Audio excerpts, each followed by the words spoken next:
The following is an Eyewitness News special presentation.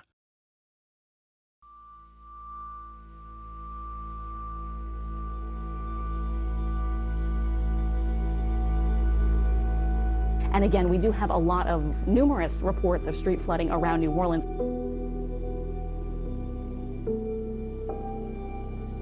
St. Charles Avenue apparently has a significant amount of water on it still. Look at that.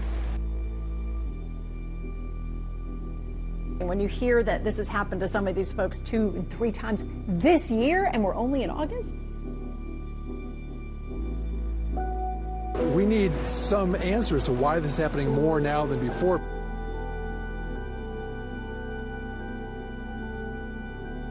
And we had water up to our knees for hours. I mean, what's going on? You know, that picture right there on your screen, that says it all about the situation that people are in.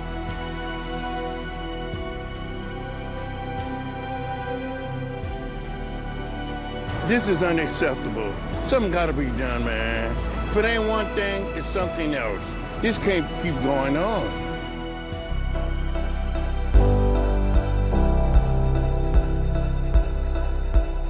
Anger, frustration, it's all real and it's all at a boiling point. People are tired of flooding in the city of New Orleans.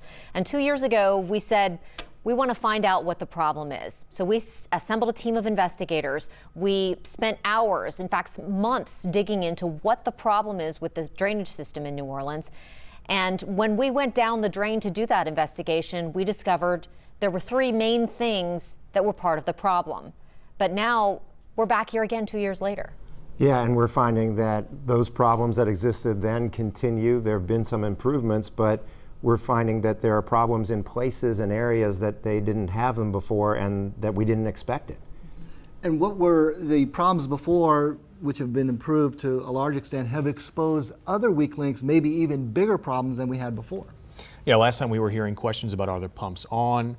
Are there people turning on the pumps? Is there power? Those questions we're not hearing as much now, but as you said, there are a lot of new questions we're dealing with. Now, some of those new questions are really things that are back to basics for the Sewerage and Water Board, the city's Department of Public Works, and the Corps of Engineers about the essential functions of the drainage system and why it's not working. And take those large canals. Just in the past month, we've seen tons of debris, hundreds of tons of debris removed from a canal, including a whole car. Right. So that's why we're going to once again go down the drain and try and figure out what is causing the problem with the drainage system, starting with the canals. In the summer of 2017, Mid-City was a mess. Completely defeated. Honestly, it's rain, it's not a hurricane. And I think we're just accustomed to dealing with really poor infrastructure and really poor city management. That was the second time Brian Knighton's business, the Broad Street Theater, flooded. And then this past one, July, was pretty bad. His theater has flooded 5 times. Yes, you heard that right. 5 times. What goes through your mind when that happens? Can we say profanities on television? No, but I can understand. Yeah, it's a nerve-wracking experience. You know, you're constantly watching the weather reports, watching the radars, trying to figure out if it's going to hit here or not. The theater is right across the street from a major Sewerage and Water Board pump station. While that pump station has been part of the problem, the other was hiding in plain sight in the Lafitte Drainage Canal. You could just see from above the greenway, you could see the muck down, and I had no idea how low it went, but it obviously went down pretty far. We're not surprised we found some impediments, but obviously we're a little surprised at the magnitude and the scale of the debris that we found, obviously including the car. We found sofas, mattresses, tires, shopping carts, even trees, all clogging up the city's drainage canals on the east and west banks. And it's nothing new. Major Sewage and Water Board engineering issues solved. Activist Drew Ward pulled a bead-tangled bike out of the Palmetto Canal more than a year ago. He got so frustrated with the lack of maintenance, he started doing it himself. While it's easy to see when the above-ground canals need cleaned, many of the city's water superhighways run below the surface. For example, underground canals connect the pump stations on Broad Street, while the Lafitte Canal is partially exposed. I suspect that at least a dozen years before somebody actually looked at this canal itself. 2 years ago, when we did our first down the drain investigation, we requested all the canal cleaning and maintenance records for the first half of 2017. This is what we got. Records showing grass cutting with tractors and weed eaters along the canals. The occasional dump truck mobilized to get some of that debris out. But based on the records, the maintenance appears haphazard, unscheduled, and in some cases, unfinished. For example, the Palmetto Canal, where Drew Ward pulled that bike out last year, vegetation was only cut twice in 6 months, and both times the maintenance was marked unfinished. Any structure, any infrastructure needs constant maintenance and inspection, and I know that that was not happening in any systematic fashion. After the 2017 floods, water management firm Veolia assessed the entire system. They estimated gunk in the canals lowers the canal's drainage 22%. When we say that the canals are 22% blocked, what does that look like? How much water can get through? Imagine that I'm standing in an underground canal. If 22% of it filled with muck, mud, and other debris, this is what that would look like. The whole system, catch basins, pipes, canals, need to be cleaned once by the end of 2019 and once again in 2021. Obviously, we're not going to get there by the end of this year. Corban said in an interview he estimates it will take $5 million to clean out the Lafitte Canal alone. And he thinks it's loaded with 22,000 tons of debris. That's almost as much as the Statue of Liberty weighs. We don't necessarily act swiftly as we should, or as swiftly as we can, only because of the funding. But it's all about priorities. We tackle the worst of the worst. Has this ever made you say, I'm done? No. You're obviously not at that point. Yeah, no. We're here to stay. As long as people come see movies, we're here. But a lack of confidence in the city's ability to fight the flooding, as evidenced by the 5 separate times his theater has flooded in 2 years, led Knighton to start floodproofing his theater. On July 10th, it took on 1.5 feet of water. Now all of this material is flood-proof. Everything's either concrete board, PVC, or paperless gypsum board. So we're pretty much a spray and clean and reopen. It just makes sense. If the water can't go anywhere, you're not going to drain the city. Corban has said that this is going to be a priority, cleaning out these canals. He started with Peoples Avenue Canal several months ago. Now, of course, we saw Lafitte. This is something that they say is going to be a priority in the future. And I think residents would say we can't make it one soon enough. Yeah, and when you talk about canals, that includes these big new box culverts uptown that are supposed to get the water out of uptown more quickly. And you looked in 2009 at exactly where that water was going to go, and it was going to go to the Monticello Canal near the Jefferson Parish line. And now we're hearing that a lot of that water is actually going to Pump Station 1 on Broad Street. Mm-hmm. And so there's all these questions about what's really happening there with that new impact, and the people who live in that area are getting very frustrated and want to know, why are they flooding now when they didn't before?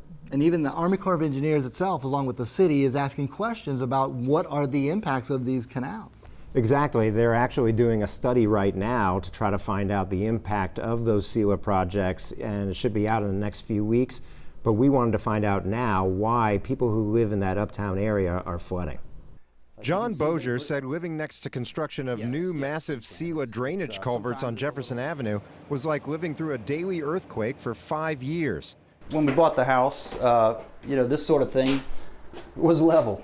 Yeah. Okay, and it cracked and then shifted several times. But this one, look, it looks like a fault in an earthquake or something. Kim Alvarez lives even closer to where the construction took place, and the impact was even more direct. I come home, there's a little note in my mailbox that says some of the construction equipment wound up on your roof today. But through it all, they took solace in one thing: the project would improve drainage. We were told that it was going to make our lives better. But just as the project was wrapping up, they saw this. It's like a giant water fountain. And as soon as grass was placed back on the Jefferson Avenue neutral ground in May, a heavy Mother's Day rain. It's filling up, and we're all standing on our porches looking at each other like, what's going on? This can't be. That was rough. Then the Wednesday before Barry, we got about 1.5 feet standing water in the entire basement. I'm exhausted, I'm done. The whole place is filled with water. That was July 10th, and the scene repeated August 26th. And I go, well, is this the new norm? Is this how we live? So what's changed? The obvious thing to me is the SELA project. H.J. Bosworth is an engineer with levees.org. He thinks the SELA improvements definitely had unintended consequences. I think the improved flow just moves the problem like an improved interstate. It just moves the traffic problem closer to where the congestion is. These maps of the drainage system suggest a possible choke point where the new SELA culverts come together at Claiborne Avenue. Farther out areas are draining much faster, so all that water is coming here, and apparently we're at a bottleneck at Claiborne and Jefferson. From there, the water is carried to Pump Station 1 on South Broad Street and pumped out the Palmetto Canal to the 17th Street Canal and out to the lake. Bosworth says smaller city-owned feeder lines are also blocked. But those smaller feeder lines that run from the catch basins to the SELA culverts are not the Sewerage and Water Board's responsibility. They belong to the city's Department of Public Works. And Mayor LaToya Cantrell says the city's clogged pipes can cause a big problem. So see, we're not getting a full view or the full benefit of the SELA projects because there's so much work still left to be done. The Corps of Engineers built the SELA culverts, and project manager Joey Wagner says they won't pay off fully until the city fixes its pipes. Once we finish, you all, the city, is going to come back behind us and start tying in to the bigger culverts. So over time, you will start seeing a better improvement. The Sewerage and Water Board hired a consultant to study SELA's impact. Executive Director Ghassan Korban thinks the report will show flooding would have actually been worse without the SELA culverts. It's very tough to convince people who are, struggling and suffering because of, damage associated with flooding. But hopefully once we have that scientific study done, hopefully it will alleviate some of those concerns. The Corps' Wagner bristled at the idea that his SELA project could possibly be to blame. We all know there's certain areas in the city that are going to flood, and it's going to continue to flood until the system is totally overhauled. But Bossier isn't ready to accept that as the new norm. We're trying to be resilient and hope that the right things will be done and progress will be made and we can get this fixed. Yeah. It seems only right. So you hear that frustration from residents there, but you're also hearing now from city leaders, the Sewerage and Water Board, and the Corps that they've really got to focus on their own system, the city's part of the system, before the water ever gets to those culverts. And that's the very front end of the system where the rainwater goes into catch basins all over the city and into hundreds of miles of lateral pipes that feed water into the rest of the system. When we first went down the drain 2 years ago, one of the things that we really focused on was the catch basins and the fact that people were seeing all over the city catch basins that couldn't get the water out. It was considered a visible problem that could be handled the outside of the catch basin, clear leaves and sticks and debris, but come to find out that underneath that is all kinds of debris, including the lateral pipes, which are clogged all over the city. And those are not actually very easy to see. You've got to pull up manhole covers, and then you see tons of sand that are clogging those pipes. In front of my own house, they broke the street up to repair it and found a drain line 100% clogged. It's a gargantuan problem. It's 1,500 miles of these pipes, and they are clogged. Even after you replace a catch basin with a brand new one, the drain still does not drain water. We see it almost every time it rains. Water flowing out of catch basins where it should be flowing in. If they're saying the pumps are working and we're still having water here, there's a problem somewhere between here and the pumps. New Orleans has about 72,000 catch basins, entry points for rainwater into the drainage system. Some are clogged at the surface. That's unbelievable, How's water going to go in there if there's major water? Even when residents clean the surface, they find more obstructions inside. It was filled to the absolute brim compacted over what looked to me to be a very long time of mud, leaves, and a ton of roots. And even with no visible blockage, some drains just don't drain. That's often because something is wrong with the lateral pipes that connect to the rest of the system. This clogged pipe was discovered during street construction in Lakeview.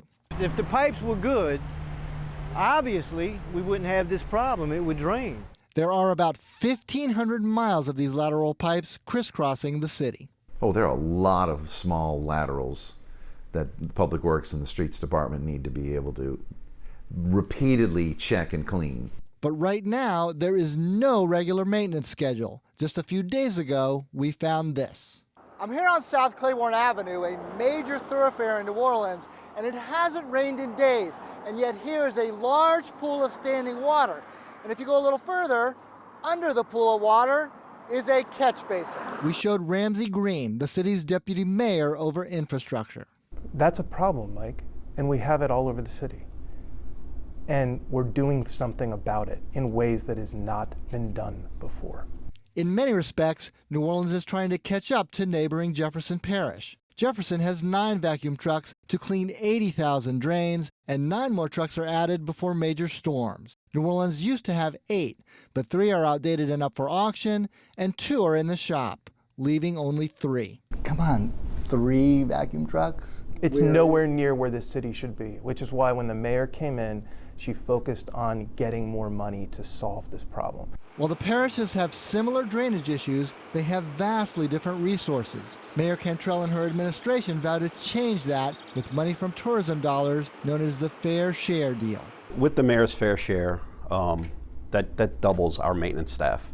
Right now we have 3, as you know, we have 3 flush trucks on average operating any given day.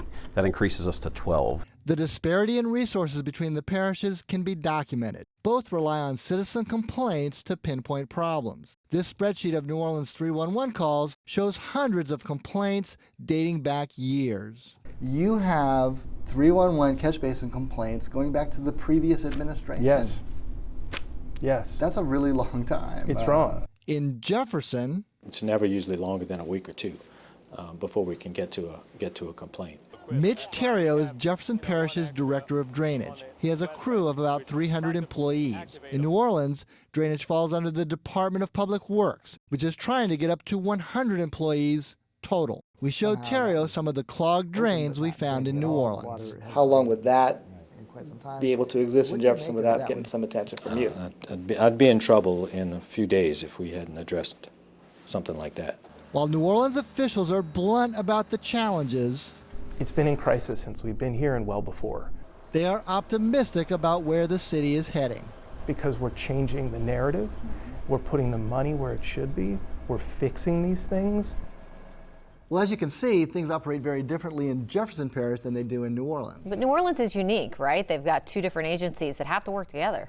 And turns out that's a problem. In Jefferson, it's all under one roof, Department of Public Works. They even have their own drainage division. New Orleans has the Sewerage and Water Board, a completely different agency than the city side, which is the Department of Public Works. And Mayor Cantrell says that they're trying to coordinate better than they have in the past. Back in 2017, we looked at hundreds of millions of dollars that they wasted trying to deal with power and pumps. And then after the 2017 flooding, they spent tens of millions more on emergency spending to try to deal with that, and yet we're still seeing the flooding. Right, we're still seeing the flooding. What we're not hearing as much, though, are the questions about, are the pumps working? Are there people to turn them on? Is there power for them? Since 2017, we finally have a permanent management team in place, and they are finally able to get their arms around these issues. There's been progress. It may be slow, but there is some progress in those big 3 areas that were the big problem last time in 2017. The list of problems at the Sewage and Water Board remains long, but to be fair, there's a growing list of improvements that have been made since 2017, even if there is still a lot of work to do. The pumps are operational and they're doing what they're supposed to do. But at the time, at least one pumping station was completely unmanned. Here at Pump Station 12 in Lakeview, there was no one to turn on the pumps inside until 7:50 p.m. on August 5th, 2017. That was hours after people began to question if pumps are on. These days, it's staffed all the time. One of the first major changes we saw. It's important for me to show up and to make sure that we step into the breach and fix what was broken. The mayor also acts as president of the Sewage and Water Board, but up until August 2017, few mayors even attended board meetings. Landrieu quickly became a fixture at them. Mayor LaToya Cantrell has continued to attend those Sewage and Water board meetings. That's a welcome change because so many problems that we know about right now are because so few people knew about the problems here at the Sewage and Water Board. City Councilman Jay Banks now sits on the board, reversing a prior decision to remove council members from the board. And new Executive Director Ghassan Korban oversees an agency that has more stability when it comes to management. The board also now better communicates with its counterparts at the Department of Public Works. Outside of the boardroom, the agency made changes to get information quicker to keep you safer. Many cameras have been placed around town where they and the NOPD can monitor water levels around the city to see if flooding happens, leading to barricades being put out quicker. If underpasses begin to flood at 12 spots around town, these lights turn on warning drivers. Canal Boulevard used to flood a lot, but that's been happening a lot less often these days. And instead of trying to drain every drop of rain as it falls, the city's trying to learn to live with rain. This might look like any other park in the middle of the city, but actually underneath this new grass is a brand new retention pond. The idea is store the water now and drain it later to not overwhelm the system. There's now a more concerted effort to clean out canals to let water flow more freely. After the July 10th storms, we apparently came close to another boil water advisory. We missed that thanks to the new water towers designed to stop drops in pressure that can lead to those advisories. An after-action report from the agency says they worked as planned. We are right now running on our last backup power source. And today? The fact where we are today is that we have 5 turbines that are ready to produce more than needed power at peak need. Many of us remember those stories about pumps not being able to operate because of no power for them. The agency has made a lot of improvements in those areas, leading to some of the sharpest critics to acknowledge improvements, even if they are slow going. Once we get the water to the pump stations, I believe, are working rather well. How are we going to pay to fix it? You know, none of your Sewerage and Water Board bill goes to pay for drainage. And that's good to remind people, not a penny of that bill goes to drainage, just sewer and water systems. Right, and those fees for sewer and water raise a lot more money than the taxes that are dedicated to drainage. And we've heard Korban throw out numbers like $1 billion to completely overhaul the drainage system. I think that's pie in the sky at this point, at least in terms of how much money that they have to work with and how much they're going to be able to raise. But this is a very significant and valid question that I think the people of New Orleans have been asking for years, and they really want an answer to. Right, could we impose a drainage fee that would improve the drainage system faster than anything else? But will the people accept that? Will they vote to have more fees? Back in the 1980s, it didn't fly. The city said no. Taxpayers, ratepayers didn't want to pay for it. One thing everyone agrees on, though, is that this is a top priority. Everyone's talking about it and figuring out ways to get a solution. So we want to know what you have to say about all this. So we're going to be hosting a Facebook Live in just a few minutes at 7 o'clock on the WWL-TV Facebook page to try and get your thoughts about how you think we should pay for it, what some possible solutions are, so that the floodwater actually goes where it belongs, which is down the drain.